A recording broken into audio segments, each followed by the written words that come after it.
অসমৰ সন্মানীয় মন্ত্ৰী জয়ন্ত মল্ল বৰুৱা ডাঙৰীয়াৰ ওপৰত দ্বিতীয়খন সংবাদমেল আয়োজন কৰিছোঁ। কালিৰ যিখন প্ৰথম সংবাদমেল আছিলে তাত আপোনালোকক দেখুৱাইছিলোঁ যে মন্ত্ৰী জয়ন্ত মল্ল বৰুৱাই একেদিনাই 26 এপ্ৰিল 2023 তাৰিখৰ দিনা একেদিনাই প্ৰায় 40 বিঘা মাটি তেখেতে কিনিছিলে ৰঙিয়াত 40 বিঘা মাটি আৰু তাতে 85 বিঘা মাটি সেই ৰঙিয়াতে তেখেতে বেদখল কৰি ৰাখিছে। মই ৰিপিট কৰি দিছো, কাৰোবাৰ ভুল হ'ব পাৰে। চৰকাৰী মাটি 85 বিঘা বেদখল কৰি ৰাখিছে ৰঙিয়াত, 85 বিঘা মাটি বেদখল কৰি ৰাখিছে মন্ত্ৰী জয়ন্ত মল্ল বৰুৱা ডাঙৰীয়াই। আৰু সেই একে ঠাইতে একেদিনতে 26 এপ্ৰিল 2023 তাৰিখ অৰ্থাৎ তেখেত মন্ত্ৰী হোৱাৰ পাছত 2022 জুন মাহত তেখেত মন্ত্ৰী হৈছে, 23 চনৰ এপ্ৰিল মাহৰ 26 তাৰিখৰ দিনা তেখেতে 40 বিঘা মাটি কিনিছে। তাৰ আগত আপোনালোকে সকলোৱে জানে যে তেজপুৰতো তেখেতে একেলগে বহুত মাটি কিনিছিলে। তাৰ তথ্য আমি ৰাজহুৱা কৰা নাছিলো, আনসকলে ৰাজহুৱা কৰিছিলে। আজি মই আপোনালোকক এখন হোটেল দেখুৱাব খুজিছো গুৱাহাটীত, নিৰ্মীয়মান শেষ হৈছে, বনাই শেষ হৈছে এখন হোটেল। এই হোটেলখন আপোনালোকে চিনি পাইছেনে? এই হোটেলখনত KFC লিখা আছে, দেখিছেনে? আমাৰ যে গণেশগুৰি, তাৰপিছত আমাৰ পুৰণি যিটো এছেম্বলিৰ গেট,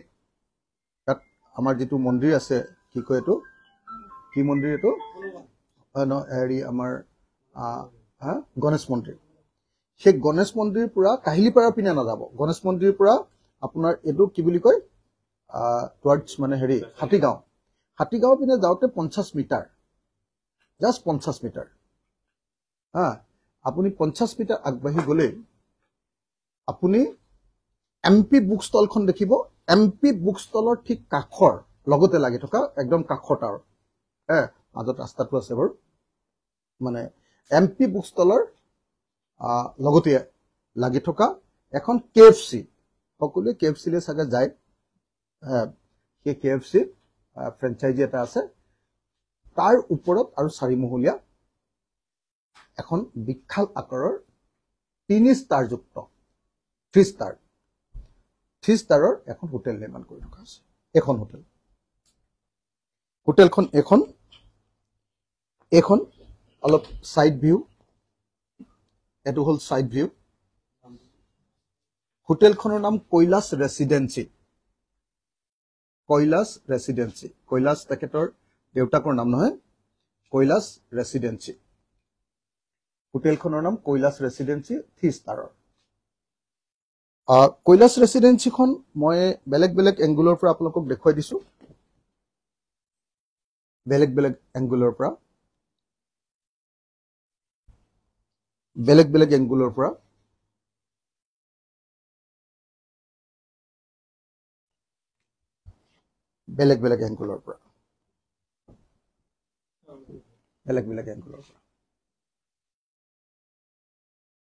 আপোনালোকে দেখোতে নিশ্চয় গম পাইছে যে এখন বহুত ডাঙৰ টাৱাৰৰ নিচিনা ওপৰলৈ উঠি যোৱা গ্লাছৰ দ্বাৰা নিৰ্মিত খুব ধুনীয়া এখন হোটেল, খুব ধুনীয়া হোটেল। সেই হোটেলখন কোনদিনা তাৰ মাটি পট্টাৰ কপিটো দি দিছো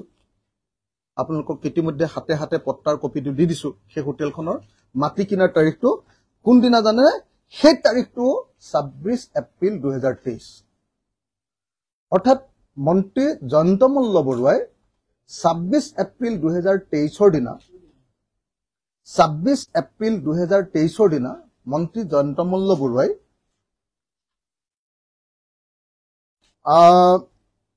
তেখেতে কিনিছে 26 এপ্ৰিল, যিদিনা ৰঙিয়াত মাটি কিনিছে সেই দিনটোত মাটি কিনিছে তেখেতে ৰামেশ্বৰ তালুকদাৰ, দেউতাকৰ নাম স্বৰ্গীয় নিধন তালুকদাৰ। ৰামেশ্বৰ তালুকদাৰ অসমৰ এজন অতি কুখ্যাত মাটি দালাল বুলি আপোনালোকে নিশ্চয় জানে সকলোৱে। ৰামেশ্বৰ তালুকদাৰ, সেই ৰামেশ্বৰ তালুকদাৰৰ পৰা প্ৰায় 3 কোঠাৰ মাটি কিনিছে জুলি ডেকা বৰুৱা ব্ৰেকেটত জয়ন্ত মল্ল বৰুৱা দুৰ্গা মন্দিৰ নলবাৰী সানকুচি নলবাৰী পিন 781335 তেখেতে কিনেছে মাটিৰ শ্ৰেণী অকৃষি বস্তি মাটি সেইটো আৰু একেবাৰে একদম প্ৰ চেলিকাৰ তো নামজাৰি কৰিছে আপোনাৰ শ্ৰী নলিন চন্দ্ৰ বুঢ়াগোহাঁই আৰু শ্ৰীমতী পুণ্য গোহাঁইৰ সহলত শ্ৰী ৰামেশ্বৰ তালুকদাৰৰ নামত নামজাৰি কৰা হল নাটমণ্ডল পূৰ্ণ মহন্ত চক্ৰ বিষয়া হুকুম চক্ৰ বিষয়াৰ 26/4/2023 নামজাৰি নম্বৰ MET/DIS/2022/23 89839/OMUT হুকুম মৰ্মে 1083 ডাগৰ 1083 নম্বৰ ডাগৰ 0 বিঘা 2 কঠা 18 জোঠা 79 লেচা 18.79 লেচা মাটি খ দ সূত্ৰে শ্ৰী ৰামেশ্বৰ তালুকদাৰৰ স্থলত জুলি ডেকা বৰুৱাৰ নামত নামজাৰি কৰা হল লাটমণ্ডল আনোৱাৰ হুছেইন চক্ৰ বিষয়া শান্তনু গগৈ প্ৰতিবেদন মৰ্মে জমাবন্দীৰ তথ্যৰ ভিত্তিত উপৰোক্ত মন্তব্য সংশোধন কৰা হল চক্ৰ বিষয়া শান্তনু গগৈ 2023/4/26 এপ্ৰিল 2023 তাৰিখৰ দিনা এখন তেখেতে জমাবন্দীত তেখেতৰ নামটো সোমাইছে এতিয়া মই আপোনালোকক সুধিব খুজিছো যে এজন মানুহৰ কিমান টকা থাকিলে একেদিনাই ৰঙিয়াত 40 বিঘা মাটি কিনিব পাৰে একেদিনাই 26 এপ্ৰিল 2023 আৰু একেদিনাই গুৱাহাটীত আটাইতকৈ ধনী এলেকাত তাত মাটিৰ মূল্য নাথাকে তাৰমানে মুখত যিটো নাম আহিব সেইটোৱে দাম তাত যিডোখৰ আমাৰ গণেশগুৰিৰ সেই পাৰ্টটো আটাইতকৈ মানে চহকী পাৰ্টটো আৰু সেই পাৰ্টটোত মানে মাটিৰ কোনো মূল্য নাথাকে আপোনাৰ মুখত যিটো আহিব মালিকৰ সেইটোৱে তাত মাটিৰ মূল্য এটা কথাত যদি কোনোবাই কয় যে নহয় 10 কোটি টকা তেতিয়াহ'লে 10 কোটি টকাই তাতে এটা কোনেও নাজানে কিমান টকা গতিকে তেনেকুৱা 3 কঠা মাটি একেদিনাৰ ভিতৰতে মন্ত্ৰী জয়ন্ত মল্ল বৰুৱাই ক্ৰয় কৰিছে মই আপোনালোকক মাটিৰ পট্টাখন দি দিলো আপোনালোকক হোটেলৰ তথ্যখন দি দিলো আৰু হোটেলখন সবে চিনি পাব এতিয়া কাৰণ সেইডোখৰ যিখন KFC সেই KFC খনত গৈ আপোনালোকে একাপ কফি মই কালি কোল্ড কফি এটাও খাই আহিছো তাতে জুলি ডেকা বৰুৱাৰ নামতে হয় আৰু ইন্টাৰেষ্টিংলি মই আৰু বহুত বেছি কথা ক'ব নোৱাৰো কাৰণ প্ৰসেস চলি আছে ইন্টাৰেষ্টিংলি সাবসিডিৰ কাৰণে বোধহয় আকৌ যেনেকে গৰুৰ সাবসিডি 50 লাখ পাইছিলে এবাৰ হোটেলৰ সাবসিডিও চাগে কাৰণে প্ৰসেস বিলাক চলি আছে নামটো হোটেলৰ ঠিক হৈ গৈছে কৈলাশ ৰেসিডেন্সি হোটেল 3 ষ্টাৰ হোটেল এখন এনে দেখিবলটো বেয়া লগা নাই ভালে লাগিছে নহয় জানো আপুনি বিল্ডিংটো ধুনিয়া হয় না নহয় একদম ধুনিয়া বিল্ডিং এটা তেখেতে নিৰ্মাণ কৰি আছে এনিটো মুখ্যমন্ত্ৰী মহোদয় কৈছিল যে হোটেল বনালে সাবসিডি পাই আপুনি এটো অলৰেডি মানে এই নহয় অকল তেখেতেও আপুনি চাগে লক্ষ্য কৰিছিলে অসমৰ মুখ্যমন্ত্ৰীয়ে তো কৈছিলে হোটেল বনালে সাবসিডি পায় তেখেতেও এই প্ৰেছ মিট কৰি থাকোতে হোটেল বনালে যে সাবসিডি পায় আৰু মানুহে যে লৈ আছে আৰু লোৱাটো যে একেবাৰে অবৈধ নহয় সেই কথাটো ন্যায্যতা দিবৰ কাৰণে কেদিনমানৰ আগত কৈ আছিল আৰু তেখেতৰ সেই কথাটো শুনিয়ে তেতিয়া আমি গম পাইছিলো যে এওঁ হোটেল বনাই আছে আৰু তেতিয়া যেতিয়া হোটেল ক'ত বনাই আছে বুলি খুদিলো কেবাখনো হোটেলৰ নাম আহিলে কিবিলাক লাহে লাহে বাৰু আপোনালোকক আমি আকৌ দিম কিন্তু এখন হোটেল ডাইৰেক্টলি নামত থকাৰ কাৰণে আমি আপোনালোকক পট্টাখন উলিয়াই আৰু হোটেলৰ বাকি ডকুমেন্ট আছে সেইবিলাক বস্তু মই এতিয়া দেখুৱাব খোজা নাই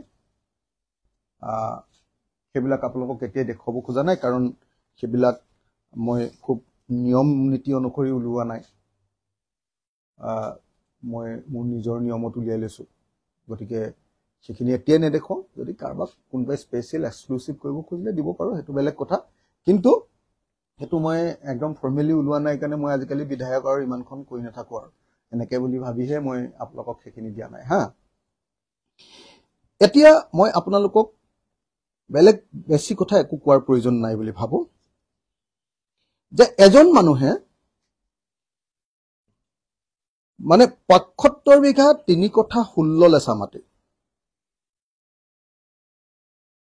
একদম নামত কিনিছে পত্নীৰ নামত আৰু মাটিবিলাকৰ হিচাপ মই দিম দেই আৰু আছে আকৌ দেই মাকৰ নামত বা পত্নীৰ নামত বা বেলেগ বেলেগ নামত হে আছে আৰু হা সেইবিলাক হিচাপ ভৱিষ্যতে হয়তো কেতিয়াবা কেতিয়াবা দি থকা যাব আৰু আজিকালি লাজু লাগে এই সব কৰি থাকিবলৈ কিমান লাগি থাকিম একদম সেই ইউনিভাৰ্চিটিৰ দিনৰ পৰাই এই সব কৰি আছো ন তো সেইকাৰণে লাগি থাকিবলৈ আমনি লাগে আজিকালি হা সেইকাৰণে হে বাদ দে বিলাক কিমান লাগি থাকিম আৰু এই এনেকে মুনি মানে বেয়া ভাৱ এটা আহি যায় মানে হা এতিয়া আপুনি জেএমবি একোৱা প্ৰাইভেট লিমিটেডৰ নামত 26 এপ্ৰিল 2023 তাৰিখে 39 বিঘা 3 কঠা 16 লেচা মাটি কিনিলে ৰঙিয়া তাৰ পাছত আপোনাৰ 36 বিঘা মাটি কিনিলে তেজপুৰত দুইটা মিলিলে কিমান হল ৭৫ বিঘা 3 কঠা 16 লেচা 85 বিঘা মাটি নন কেডেষ্ট্ৰিয়েল চৰকাৰী মাটি ৰঙিয়াত দখল কৰিলে আৰু বাকিবিলাক হিচাপ মই দিয়া নাই কাৰণে সেইখিনি এতিয়া কৈ নিদো এতিয়ালৈকে আপোনালোকে ৭৫ বিঘা প্লাস 85 বিঘা পালে তাৰ মানে 150 বিঘা আৰু 160 বিঘা পালে আপোনালোকে 160 বিঘা পালে তাৰ পাছত আজি টাউনৰ গুৱাহাটী সিটিৰ এটু মাটি আপোনালোকে দেখুৱালো মই যে গুৱাহাটীত তেখেতে 26 এপ্ৰিল তাৰিখৰ দিনা যিদিনা ৰঙিয়াত মাটি কিনিছিলে 40 বিঘা মাটি সেই একেই দিনা তেখেতে আমাৰ দিছপুৰ ৰাজহ চক্ৰৰ অধীনৰ জটিয়া ৰাজহ গাঁৱত আমাৰ দিছপুৰত একদম এড্ৰেছটো যদি মই গায়ে দিওঁ ফুল এড্ৰেছটো গাই দিম নেকি তেতিয়া আপোনালোকে মানে মই খুব ভালকে এইটা গাই দিব খোজা নাছিলো কাৰণ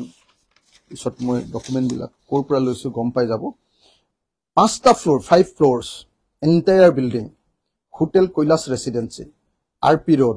Ganeshguri behind MLA hostel Ganeshguri Guwahati Kamrup Metropolitan Assam 781006 trade name Hotel Kailash ৰেসিডেন্সি